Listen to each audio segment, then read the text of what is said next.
This is NBC6 South Florida Today. Welcome back, everybody. There's a growing movement to bridge what's known as the digital divide in our nation's minority and urban communities. The mission of the organizers is to give people greater access to cutting-edge communications technology, which might otherwise be difficult to get. This morning, we're joined by two people dedicated to finding a solution and empowering those who might subsequently be left behind. Bill Diggs is a board member of the Alliance for Digital Equality and president of the Miami-Dade Chamber of Commerce, and Dr. Jabari Simama is a broadband expert and author of a study on all this. Welcome to both of you. Very good to be here. What was the catalyst for this study in the first place, Doctor? Well, we wanted to see how broadband has grown over the years and the impact that it would have, particularly on minority communities, specifically Hispanics and African Americans. And what the study saw is that though you had a broad digital divide in the past, that in the last 3 years minorities have made significant progress. Now there's about an 8 percentage point difference between the majority society and minorities. So the technology has grown and it has been accepted by minority communities.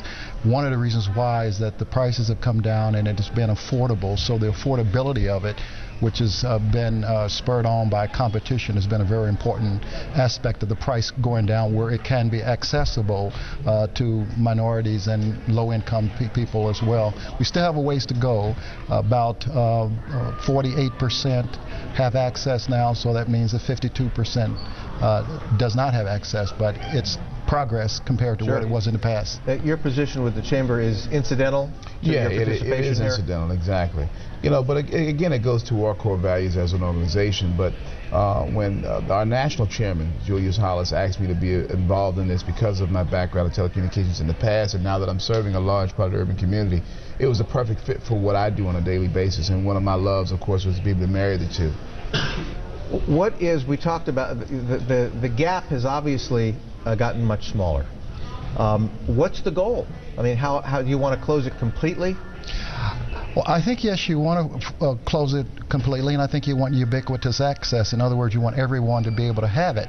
And you want everyone to be able to have it because many of the educational applications, such as being able to take courses online in your homes, to be able to monitor your children's and students' progress in schools, you need broadband to be able to receive many of these applications. There are also a lot of health applications, such as being able to monitor diabetes, and putting in home health networks to monitor the sick and senior citizens and things of that nature that will make this essential technology for all to have. So I think the goal is to be able to have it in the home and to make sure that everyone has an access to have it. Okay, so you've got a goal. How do you get there? I mean, how do you afford someone, a family who can't afford it, the opportunity? Well, that's what this is about, really. I mean, this is about advocacy. I mean, we think that, you know, we need to make sure that the technology is right fit with the budget of the everyday American. And unfortunately, what has happened is, you know, when the decisions are being made at local, state, and national levels, many times the voice of the urban community is not heard the way that it should be.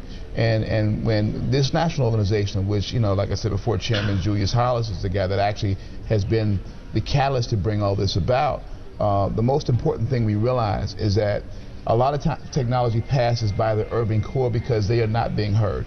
So if you will, you know, we want to make sure that that voice is put into the hodgepodge of the decision-making process. Just real quick, because we're running out of time, you've got a goal. What's the time frame? When will the gap be closed? Either of you. Well, I think that's a difficult question to answer precisely, but I think with organizations like the Alliance for Digital Equality around the education and the advocacy and making sure that policies will spur competition, which will keep the prices, I think we're looking at 3 to 5 years in order to bridge the gap completely. And you move next to Atlanta to do the same thing? That's the next stop. That's correct. All right, gentlemen, thank you so much for being with us. Very nice to meet both of you. For more information, you can call the Alliance at 1-866-623-6733. You can also log on to NBC6.net for all the details. Just click on As Seen on NBC6.